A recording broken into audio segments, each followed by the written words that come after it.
Hola, ¿qué tal, atrincherados? Bienvenidos a un programa muy especial porque el día de hoy contamos con una invitadaza en el mundo del doblaje, con una trayectoria impresionante y recuerden sumarse a nuestras redes sociales, en YouTube y en Facebook.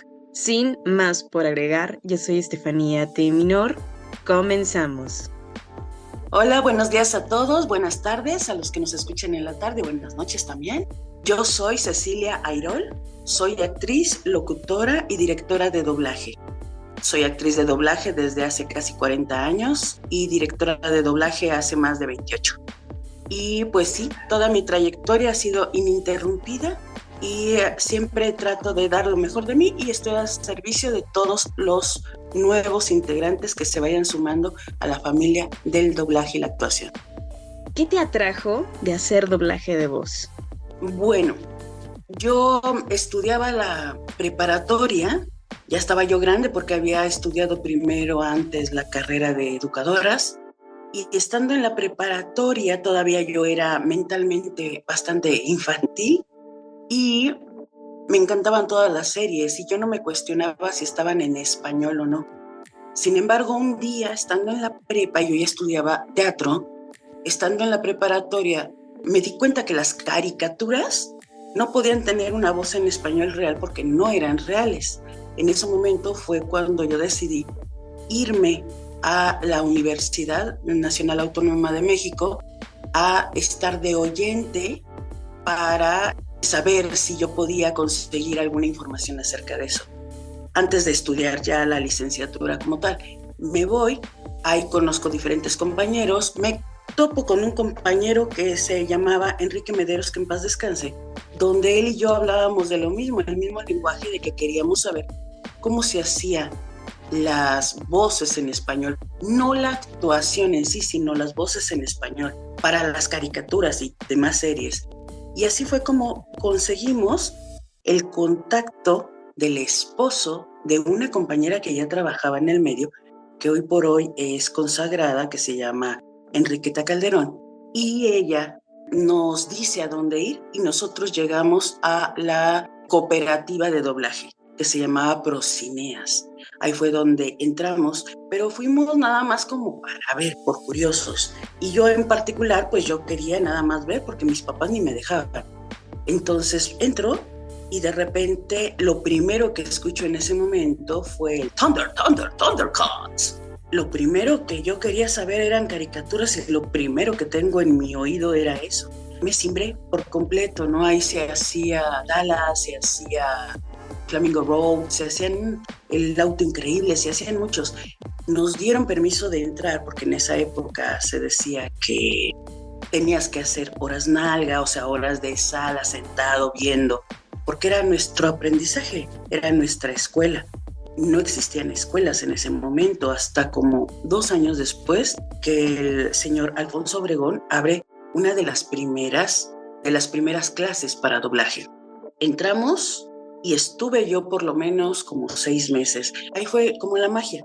Mientras yo estudiaba, me iba en la mañana a la escuela, después iba yo de oyente y me iba yo a hacer hora sala en la cooperativa de doblaje en Procineas y empieza la magia. A los 6 meses de estar duro y dale observando absolutamente a todos los grandes, cómo lo hacían, cómo agarraban la pluma, el papel, el audífono, todo, fue cuando me dieron mi primera oportunidad. Y mi primer personaje fue con una caricatura que se llamaba Los Tomates Asesinos en esa época. Entonces, pero una vez que fue el sueño cumplido, pues ya no lo dejas. Esto es un vicio. Entonces ya no lo dejas y te sigues y te sigues y te sigues y empiezas a darte cuenta. Quizá muchos chicos jóvenes entren al medio del doblaje solamente pensando en la fama o en las convenciones o en qué se sentirá o yo también quiero tener fans. Pero cuando inicias como actor y cuando esto te jala y te envicia, lo único que uno quiere hacer es seguir adelante hasta convertirse en uno de los mejores. Y eso es solamente con estudio, estudio, estudio. Ese fue mi entrada al doblaje. Y eso fue como yo me decidí a entrar, porque tenía yo curiosidad de saber cómo se hacían las caricaturas en español. Qué padre que haya sido también, pues, de una u otra forma tu debut, ¿no? Con una caricatura, ¿no? Que fue como lo Sí. primero que te llamó, ¿no? O sea, Sí. eso está genial. Y yendo de la mano con la siguiente pregunta, desde que entraste a este medio, a la actualidad, ¿cómo ha ido evolucionando el doblaje en México? Porque digo, en estos 40 años de tu trayectoria, ¿qué no has de haber visto? Pero brevemente, ¿cómo ha sido esta evolución aquí en México? Enorme. Solamente por generaciones se podría describir. Cuando yo entré y hasta antes de la pandemia todo era con libreto en mano, papel, con pluma o lápiz para hacer el marcaje, para saber cómo llevar el ritmo y la cadencia de los personajes. Pero en esa época yo entré un paso después porque antes existía solo el carrete, que era donde se montaban todos los loops. Yo entré con un sistema que se llamaba 3/4, que ya era un poquito más digital. Y solamente teníamos en nuestra empresa, solamente había dos canales, uno era para actuación y otro era para pistas, después se abrió a 4. Pasaron los años y de repente se empiezan a abrir más canales, ya había 8, ya había 4 para actores, otros 4 para pistas y ambientes y así. Y de repente ahorita todo ya es transformadísimo, cada actor ya tiene su canal, todo lo hacen aparte. Y después viene la mezcla en donde integran a todos. Eso sería lo más relevante, porque aparte viene, después de la pandemia, pues dejó de existir los libretos, las plumas, todo, y ahora todo es en pantalla. Por medio de la computadora vamos a ver los libretos, entra demasiadísimo la memoria, si antes entraba la memoria, ahora entra mucho más porque no lo puedes hacer los cambios realmente. Entonces tienes que estar memorizando y a lo que diga el director haces los cambios mentales, ¿no? De volada. Esos serían los grandes cambios. Y sobre todo, pues esta parte, ¿no? Que en pandemia, pues muchas cosas cambiaron. También la parte de los llamados en remoto, ¿no? Que antes no había como tal. Es el buscar adaptarse, porque en pandemia había muchísimo material, pero de repente entrabas a la plataforma y sorpresa, sorpresa, no estaba con doblaje todavía el material. O sea, ya estaba en la plataforma, estaba con subtítulos, muchísimo material se atrasó, pero se logró. Se logró. Todas las empresas lo lograron, todas. Unas de mejor forma, otras no tan de mejor forma, pero se hizo un gran avance.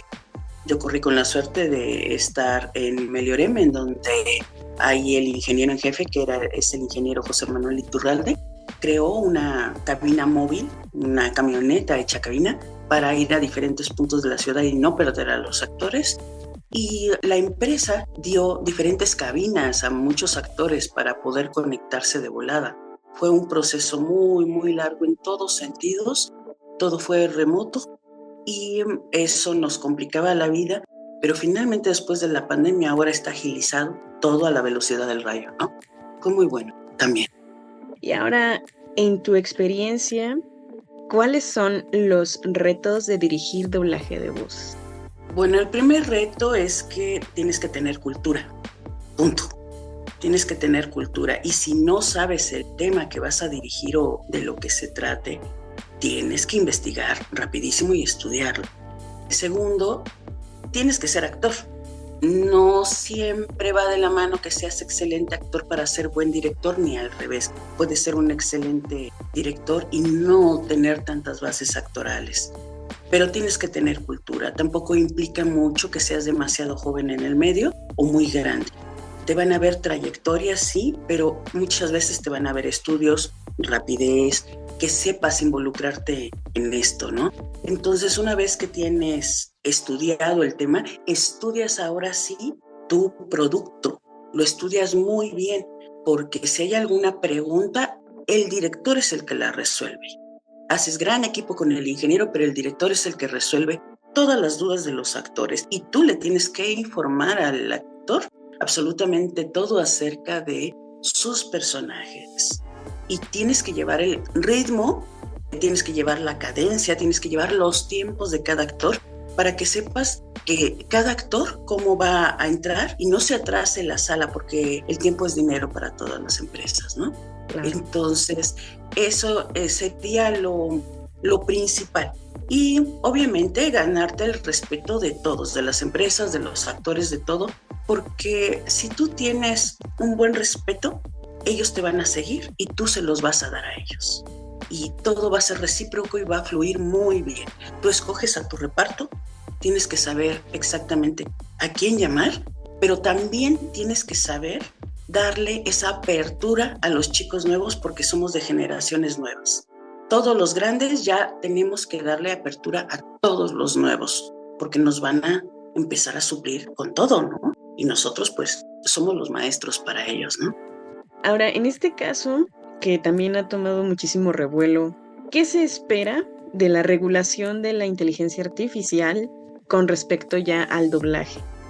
Bueno, mira, mi punto de vista con respecto a la inteligencia artificial es que es un avance de la humanidad increíble que viene a reformar todo, así como sucedió con la pandemia que se reformó todo. Sin embargo, una cosa es que sea una gran herramienta que nos maravilla a todos para hacer avances médicos, de todo, pero es difícil y que también nos maravilla hasta ver un robot que cocine, ¿no?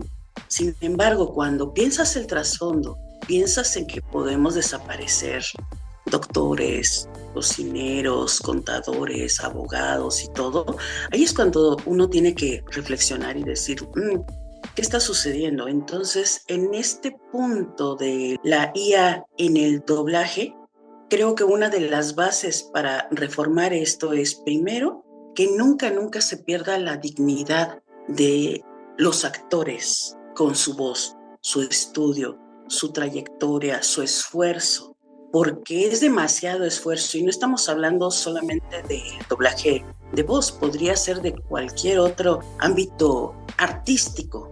Entonces, mientras haya dignidad y haya un respeto hacia todas esas personas que existen en el medio, no solamente de México, sino de muchos países que vivimos de esto, podríamos dar el siguiente punto a que las empresas y los actores pudieran hacer una mediación con esto, ¿no?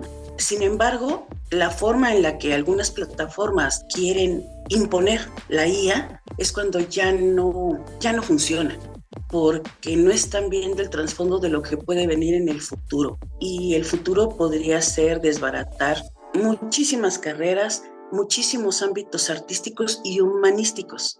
Entonces, creo que una de las reglamentaciones que se tiene que hacer es esa, es dar una vertiente lógica y justa a toda la parte artística y humana de muchísimas personas que se dedican a esto y darle su valor como se debe, ¿no? Creo que es por ahí. Porque además México es un referente a nivel mundial en la parte del doblaje. Se han hecho inclusive videos comparando, ¿no? Doblaje de España, el doblaje que se hace aquí, incluyendo el original, ¿no? Y sí se da muchísimo color con el de México, ¿no? O sea, es muy distinto y pues bueno, también la parte de lo cotidiano, ¿no? Porque puede afectar a futuro en cómo puede ser mal implementada en este sentido la cuestión de la voz, ¿no? Ya con la inteligencia artificial. Finalmente, totalmente. Esta parte de toda tu trayectoria ya como actriz, ya hablamos un poquito como tu parte de directora, ahora como actriz, ¿a qué clase de retos te has enfrentado y cómo los has superado? Bueno, lo primero que tienes que hacer es quitarte el miedo, porque todos tenemos miedo en el inicio, a la mitad, al final. Es primero quitarte el miedo porque el miedo nos puede jugar chueco. Podríamos ser nuestros propios enemigos. Todos, en algún punto, no solamente podríamos ser nuestros propios enemigos, sino además todos o la mayoría hemos pensado en por qué me metí a esto. Cuando uno piensa en por qué me metí a esto, es cuando uno tiene que recalibrar tu carácter, tus gustos, lo que realmente quieres. Y si esto realmente lo quieres, entonces viene el tesón. Viene no dejar de persistir en esto y en la búsqueda de qué tengo que hacer. Cuando te das cuenta que no es suerte, sino que tienes que tomar las bases, las riendas de tu propio destino, y eso es con estudio y con empeño, ahí es cuando no das vuelta atrás. solamente vas adelante y es como mejor se puede hacer el doblaje. Yo en particular, mis demonios fueron mi principal problema, porque obviamente escuchas tu voz al principio y dices, ay no, qué horror, es espantoso, como a nadie le va a gustar tu voz. Y de repente te empiezan a hacer halagos y dices, ay, pero te escucharon, ¿no? Fuera de la voz, que la voz siempre es bienvenida en todos los ámbitos, el tipo de voz que sea, aquí empieza a manifestarse tu talento. Y entonces ahí es donde tienes que luchar para demostrar tu talento y no quedarte en el montón. Solamente necesitas dar el siguiente paso y demostrarle al director cuando le pides que te dé 5 loops, que esos 5 loops los vas a hacer muy bien, y demostrar y demostrar y demostrar hasta que ese director o todos los directores se aprendan tu nombre, porque es bien difícil cuando dicen, mira, esa chavita se viste así, hasta que dicen, oye, llámale a Ceci Airol, es buena, está iniciando pero es buena, y de repente alguien decide darte tu primer estelar. Cuando te dan tu primer estelar y te vuelven a bajar ambientes, uno siente como que la vida se le fue. Y no es cierto, así es el curso del doblaje, vas para arriba, vas para abajo, y no por buena y por mala, sino porque hay muchísimos personajes. Entonces uno hace absolutamente de todos los personajes, uno valora y guarda como un estuchito cuando haces estelares, porque eso es lo que te va a dar el nombre. Sin embargo, toda la carrera se va a basar en la persistencia de hacer bien un solo loop. Con que hagas bien un loop, seas disciplinado, porque eso es lo que todo el mundo vemos, que seas consciente de lo que haces, que seas súper respetuoso con todos los compañeros, con el director y con todos los de tu entorno, y demuestres tu talento.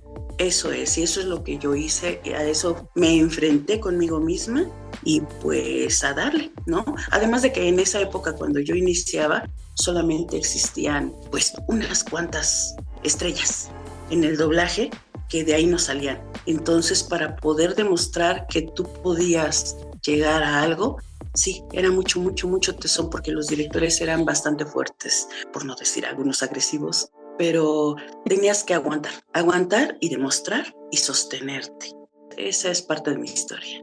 También algo que yo he recabado durante estas entrevistas es la parte de mantenerse humilde, ¿no? Ya después de tener un estelar, como bien lo comentas, y que son esos vaivenes, a veces estás arriba, a veces estás abajo, y el seguir mantenerse con esa humildad en cualquier ámbito, ¿no? En este caso, parte del ego de ser actor o de actriz y la parte de la fama, pero el siempre mantenerse humilde porque así sea un look bien trabajado, ¿no? Y manifestarse así, ¿no? O sea, que no siempre vas a estar siendo un estelar, sino que va a haber de todo, ¿no? Y todas las voces son bienvenidas y ninguno demerita en ese sentido. No, ninguno demerita para nada, todas las edades son bienvenidas, todas las voces son bienvenidas y que demuestren el talento todos, ¿no? En efecto, la humildad es ante todo, sin embargo, no todos son así, pero bueno, en el medio casi todos, casi la mayoría, sí son súper lindos, son humildes, aceptan todo, agradecen todo. Hay que ser agradecidos con quien te dio la mano y confió en ti. Eso es básico. Claro. Y bueno, pues ya para cerrar el programa, Ceci, muchísimas gracias por tu tiempo para esta entrevista, por platicarnos un poquito sobre toda tu trayectoria. Ya nos debíamos, de hecho, esta entrevista desde hace un rato. Así es. Pero bueno, gracias. Así es. Muchas gracias a ti, Fanny. Gracias a ti por tomarte la molestia de llamarme. Yo de verdad dentro del medio tengo un nombre, pero no el gran nombre como para que se tomen esta molestia, así que te agradezco enormemente estos minutos que me diste y te quiero mucho. Gracias, Ceci, yo también te quiero. Nos vemos muy pronto, atrincherados, con más contenido que iremos agregando posteriormente a nuestro canal. Recuerden suscribirse a nuestras redes sociales, Facebook y YouTube. Yo soy Estefanía T. Minor y recuerden que cada trinchera cuenta.